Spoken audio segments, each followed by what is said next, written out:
Good evening. Welcome back to the Word and Journey, stories that shape us and make us think and linger throughout generations. So I am Moses Bernabe, back for more musings on Brandon Sanderson's Way of Kings.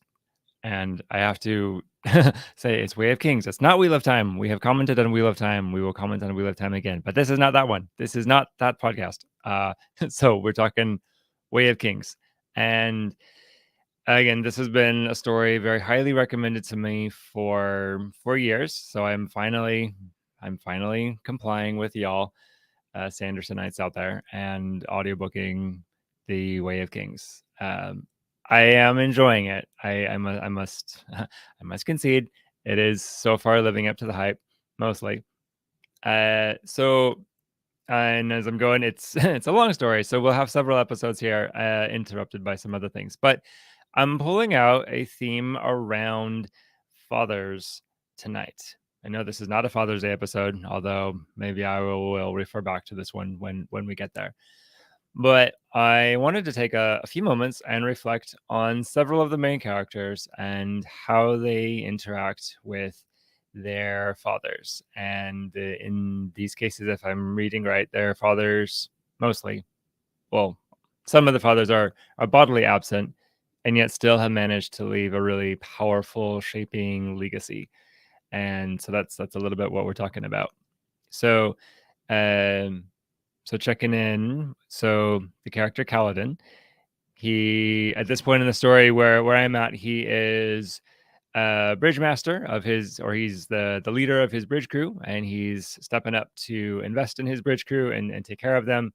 Um, and part of how he does that is he's employing the skills he learned from his father, who was a surgeon.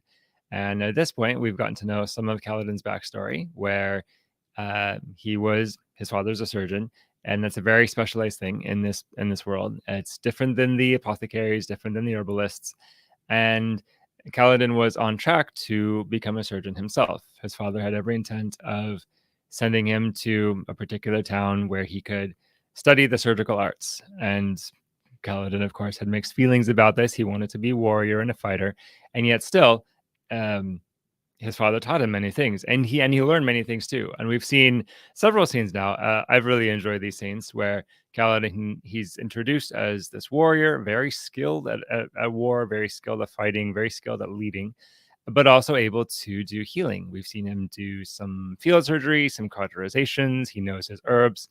So there's a way where he carries his father's hopes with him, in even as he's going down a very different path. He still lives with what his father expected from him. And it was interesting in his backstory, watching how his, I think it's time like 7 years before the current day story, as he's receiving his father's hopes and now having to decide, what am I going to do with my life?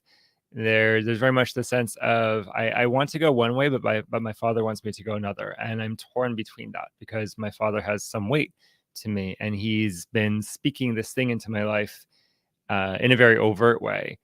Son, you're going to be a surgeon, and you're going to learn to do this, and there's a whole bunch of quotable wisdom that goes with that. But it's an interesting expression of the impact of the father. And again, not to say, I mean, in real life, I mean, this isn't strictly limited to fathers or to male parents. It very much is also a mother thing. I mean, I think there's something a little bit particular about how fathers impact their kids, and in this story, anyway, all of the characters are fathers. So, so we're talking about fathers. However, I absolutely recognize the impact of mothers. I mean, in my own life, when I talk about my own heritage, my own story, and everything, I often speak of my mother and choices she made in her family, in the context of my family's intergenerational history. My mother made some very particular choices that have had ripples, which I perceive were good, were healing, and very transformative. She was very brave in that sense. Not that my dad hasn't done things like that, but there were some very particular things that my mom did. So it's all that to say. This is this idea that we're getting, spoilers. This idea we're getting to around legacy and how we impact our kids. It's definitely a father and a mother thing. Although in Way of Kings, it's kind of a father thing. So So Kaladin, he's this warrior who could have, would have, almost was a surgeon, and it's interesting, very interesting watching his story as he couples with the two, and at this point in the story is learning to integrate the two as well. Kind of a cool approach, I think. One of the other characters, Shallan, again, so she's the would be soulcaster thief. She's very smart. She's very witty. Not a warrior, more of a scholar, and playing her craftiness, I guess we could say, to get into this apprenticeship to steal a soulcaster. Um,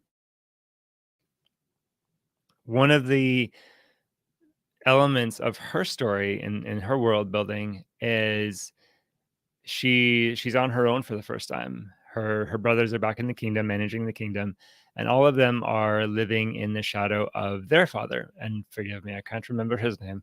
Sorry, but he was apparently he had some quirks. He was angry or withdrawn or prone to outbursts or prone to being offensive, and in some way managed to alienate his small kingdom from many of the other kingdoms. And so in that sense, Shallan is also living with the legacy. We can maybe even say legacy burden, and that is an IFS jargon term. So I'm not coining that. Don't I'm not doing plagiarism. It's very much an IFS thing.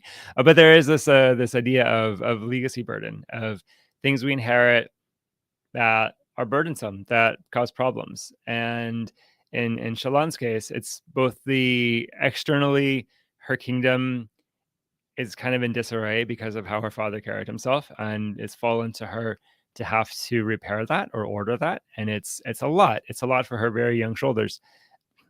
We'll see how it turns out. And internally as well, there's been some mention of she has those same tendencies, or she seems to recognize in herself the capacity to likewise alienate people or damage relationships, and has to be very careful with that. So it's a real thing in her that she carries and has to be careful of.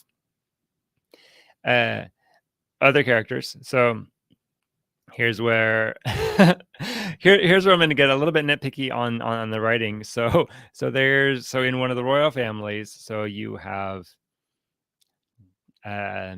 Dalinar and Galavar, who were in those all of these names. They sound really similar, and that just, I don't know, a little tricky for me. Granted, I feel that way toward people in real life also, who like name all of the kids like very similar sounding names.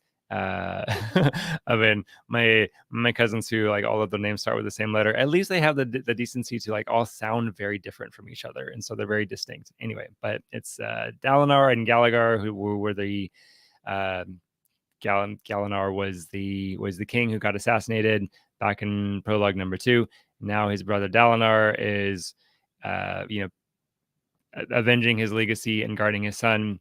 So so Galinar's son Elokar is now the current king, and Dalinar's son Adolin is one of the princes. And there's another prince, one of Dalinar's other sons, named Renarin, who's also in the mix as well.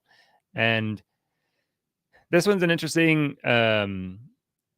expression of the how does the father affect the son. There was a musing from within the story world. One of the characters was musing on how in the life cycle of a nation, the most vulnerable point is the son of the first king, or the immediate heir following whichever ruler like puts everything together.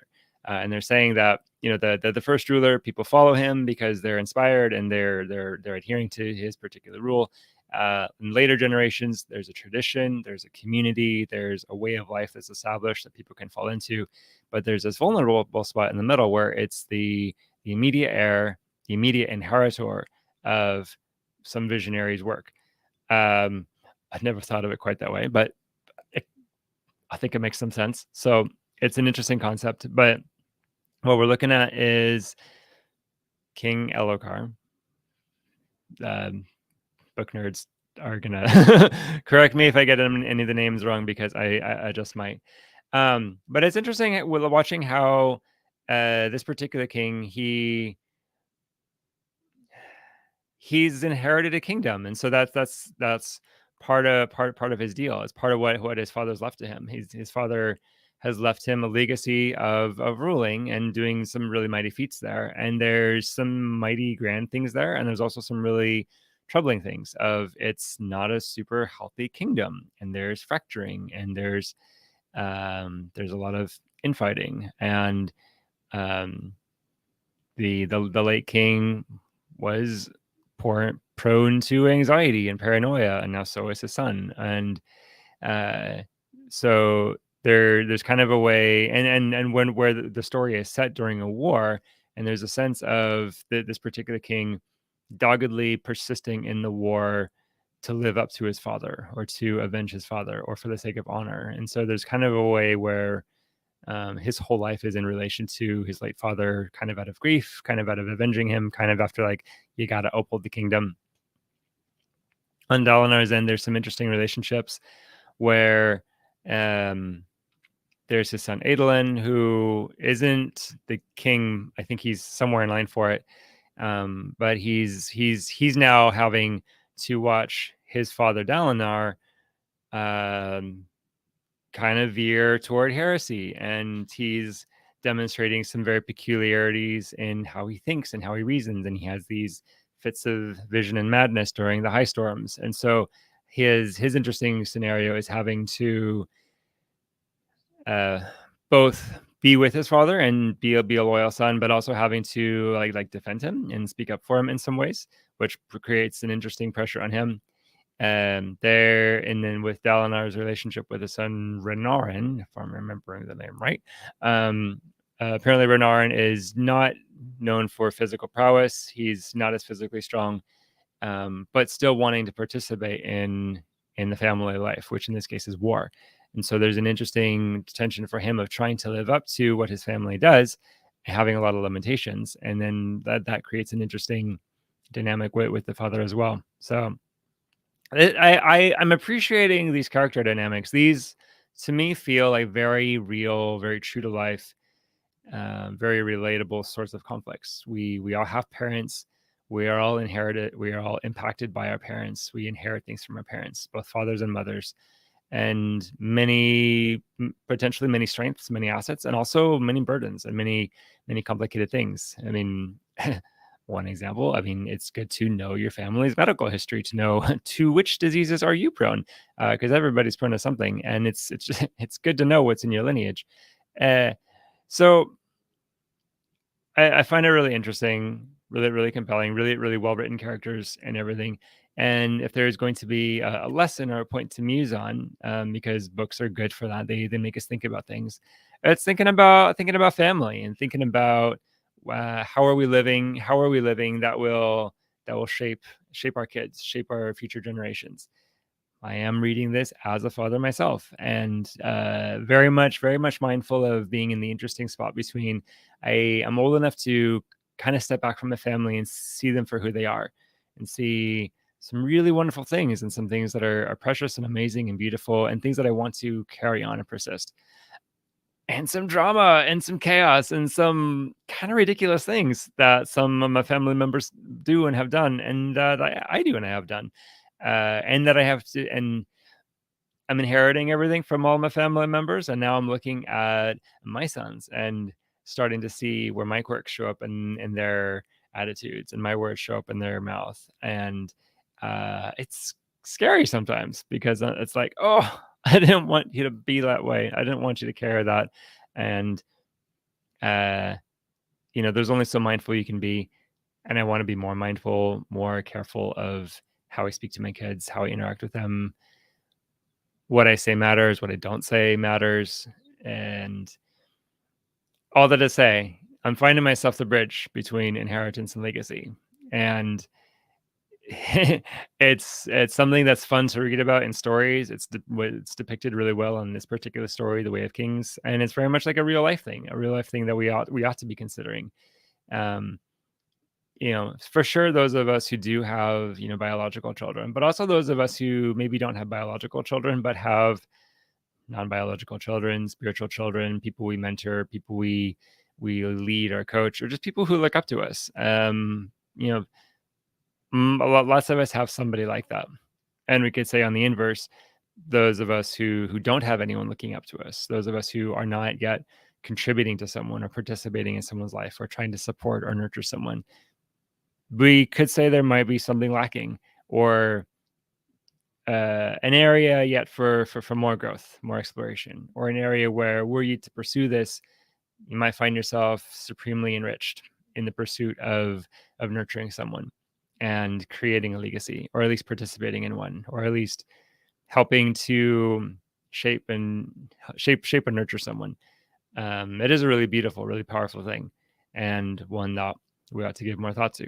So, all that to say, I think that's the essence of my musing for this evening, is being really conscious of who we're around and what we're leaving. And you know, I mean, we could yeah, we could push this to the level of, considering your death, preparing for your end. It never hurts to look out that far and look back, to project yourself out to end of life. I'm 92 on my deathbed looking back. What do I want to see? Who do I want to have around me? And what do we need to do now to set me on a step-by-step trajectory in that direction as opposed to a different one? So, all that to say, um, Way of Kings by Brandon Sanderson has some interesting depictions of daddy issues, and y'all should read it very much. I'm certainly enjoying it, and will be back at some point soon for more conversations, more comments on the characters and the plot and the story and the world building. Um, so far, it's pretty good. And for those of y'all who have kids, go give them some hugs, read them a good story. Maybe not this one, depending on how old they are. But yeah, be conscious, be intentional around your legacy, and I'm sure that they will appreciate it at some point. Anyway, peace, y'all, and good night.